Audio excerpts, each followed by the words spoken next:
Hi there, Richard Fulmer here, and welcome to another edition of Richard's Rock Rambles. So today we've got part 2 of Uriah Heep studio albums. Today we're going to have a look at the post-David Bryon stuff. So David Bryon was there for about 7 or 8 albums, I think, maybe more. There were a number of vocalists who came out after him. John Lawton, John Sloman, Pete Golby, Bernie Shaw. I think that's about it. And there were a number of bassists and keyboardists and drummers as well who came and joined the band and left as well. Some great albums, a lot more commercial towards the latter part of the 80s and the 90s, but still having that Uriah Heep sound, you know, the keyboards, the vocal harmonies, that was still there. So their trademark was still evident. So what I've done is I've ranked my top 5 Uriah Heep albums post David Bryon. And please guys, if you have your top 5 in the comment section below, it'll be great to see. Also remember to like and subscribe, it'll be great. And yeah, so let's jump in and see how we go. I like all of these albums, there's just some that resonate more with me than others. So the first one we're going to jump into is an album called Living the Dream. I don't actually have the album to show you, but it's their most recent album from 2018. So this lineup is Bernie Shaw on vocals, Mick Box on guitar and vocals, obviously, Davey Rimmer on bass and vocals. He's the newest member of the band, although he's been with them for a while now. Phil Lanzon on keyboards and vocals, one-time keyboardist for the group Magnum, and Russell Gilbrook on drums and vocals. So you can see all the guys are able to sing with the band, which is great because then you get that whole harmonizing thing, which is so unique to Uriah Heep. So the album itself, as I said, came out in 2018, Living the Dream. Some of the standout tracks, Grazed by Heaven, the first track, which is an amazing track. You know, if you listen to this album and you consider that these guys have been going since 1969, and well, probably a year earlier actually, and they're still creating new, vibrant stuff. It's so great to see. You know, you don't want bands just to be doing the hits, and these guys have released an amazing album, and I believe there's a new album in the works, hopefully sometime this year that'll be released, because I think the guys are all getting a bit of cabin fever, what with the COVID regulations and what have you. So Grazed by Heaven is a great track, Living the Dream, the title track, and Goodbye to Innocence. The other tracks are good as well, but those are the 3 that stuck out for me. Great keyboard work, a lot of melodic stuff, some slower, some more sort of ballad type stuff, and some good rockers as well. So you get the complete package in the most recent album. So that comes in at number 5. Number 4 is an album called Innocent Victim, with that really strange cover there. This came out in 1977, and this featured John Lawton on vocals. John Lawton would go on to do 3 albums with the band, namely Innocent Victim, Firefly, and Fallen Angel was the other one. This is a pretty good album. There's some good hard rockers on here. Keep on Riding, the first track's Flying High, Roller, Free and Easy, that was the hit off this album. Quite a up-tempo rock number with some great guitar work from Mick Box. Illusion, which is sort of a dreamy kind of slower paced song, which is really great, with some great backing vocals from the rest of the guys. Free Me, which was a big hit off here as well. That was quite a commercial track for them, but it was kind of the direction they were going in, and I know that song got a lot of airplay here in South Africa as well. Cheat and Lie, The Dance, and Choices. A good album. I really enjoy this. There's a couple of bonus tracks as well, Illusion and The River. Let's see, that was the alternative cover, which I think was the cover in America, and for the rest of the world it was the old Snake. So that comes in at number 4. Number 3 is an album from 2008 called Wake the Sleeper. This is a really heavy album, and it just goes to show you that these guys have lost none of their fire over the years. This was the first album to feature the drummer Russell Gilbrook, and I must say, after watching a couple of DVDs of these guys with him on behind the kit, he's an absolute monster. He just about destroys the kit.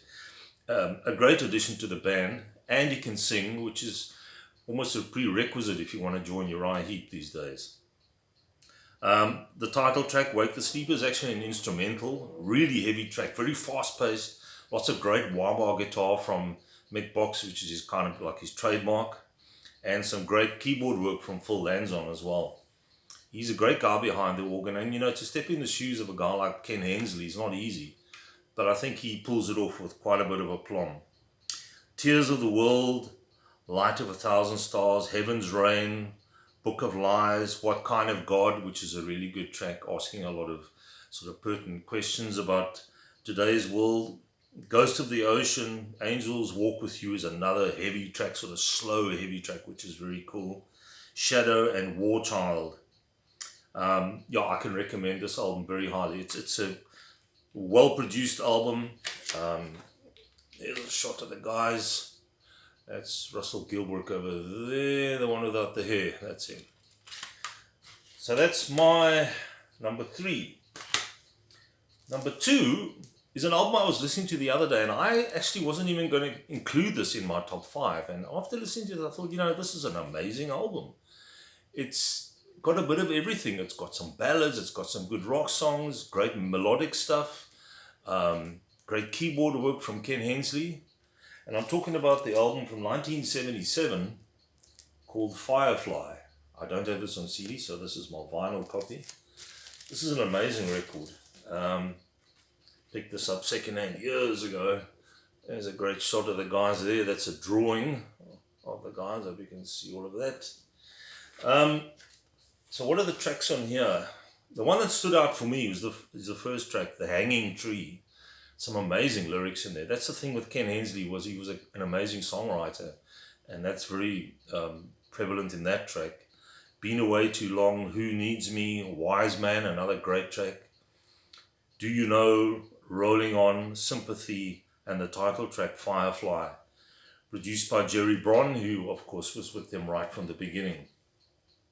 Trevor Boulder's on bass here, Mick Box, John Lawton, Lee Kerslake, and Ken Hensley. If you can find this album, it's well worth it. It's a very rounded album. You get a little bit of everything that Uriah Heep can deliver. So that's Firefly, and that comes in at number 2. So what is my number 1? My number 1 is an album which came out in 1982, and the album cover probably caused a bit of controversy, seeing as it's, there we go.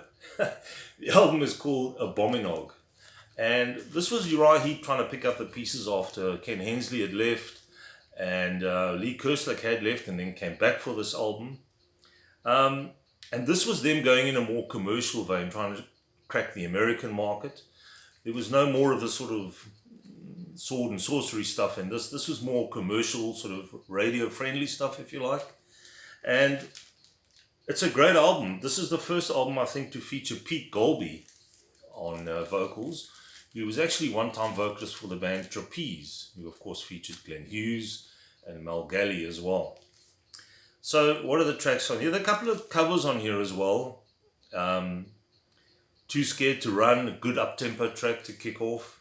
Chasing Shadows, On the Rebound, which was the big hit of this album. I think that's a cover as well. Hot Night in a Cold Town, Running All Night with the Lion, also a great track. That's the Way That It Is, Prisoner, Hot Persuasion, Sell Your Soul, and Think It Over. So here you've got John Sinclair on keyboards and vocals. I think that was his first album as well.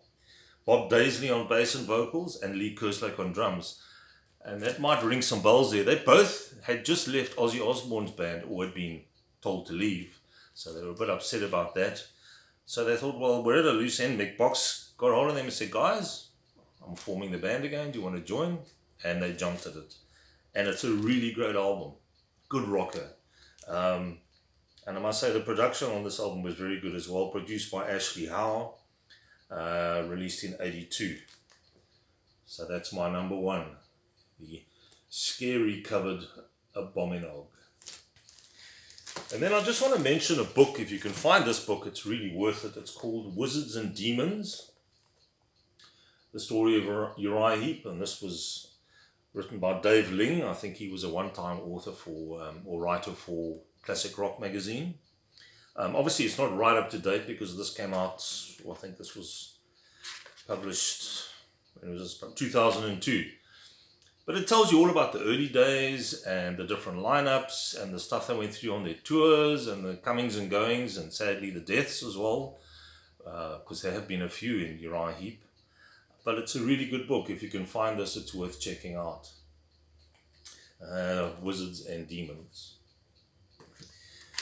So then, just before I say goodbye today, I just want to give a shout out to a really good friend of mine by the name of Leon Economides. Leon was on South African radio for many years, better known as the rocket scientist. What this guy doesn't know about rock music hasn't been written. He's like a walking encyclopedia of rock music. And he's since left the air, but what he's done now on his Facebook page, you can check, there's a couple of links to a podcast that he has going. He does about one a month, I think. I think he's done something like 11 podcasts thus far. Great stuff. Classic rock, blues, jazz rock, jazz fusion, heavy rock, metal, you name it, he plays it. And there's a lot of unknown stuff that people may not have heard of before, which is great because then you think, that sounds like that, and you get involved. And I used to listen to him religiously on a Friday night when he was still on air for about 4 hours. These podcasts, I think, go on for about 4 hours as well. And really worth checking out. The man knows his stuff. Great guy, very easy-going presenter. And so in the description down below, I'll leave all the details there. And please go check out Leon's stuff. Really good. So there we have it. That's me for this week. I think next week we're going to dive into the prog rock scene. And there's some amazing prog rock bands. Older prog bands. I'm going to try and incorporate some slightly newer bands as well. And we'll see where the journey takes us. Please, guys, have a good week.